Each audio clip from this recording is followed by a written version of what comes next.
আমাদের চাকরি যারা শুরু করে আমার পিছনে আমার সামনে অনেক লোক অনেক যে এখানে সাউন্ড ইঞ্জিনিয়ার এবং ব্রডকাস্টার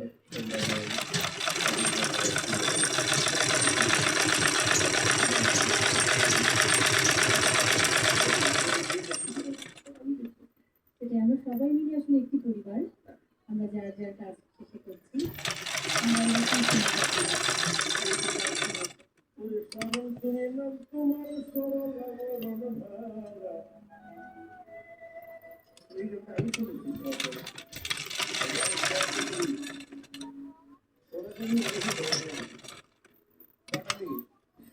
দেখেছি আমার এই বয়সে 20 বছর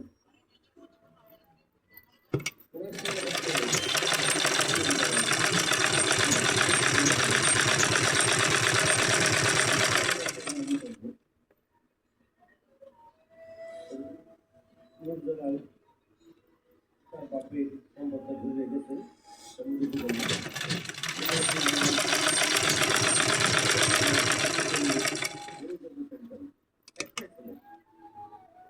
তারপরে শুনেছি আমার বউ ছিল আরেকটা উনি যখন মারা যায় শুনেছি রুবিটা বলে কাছ থেকে এই গানটা আমার সাথে লিখেছিলেন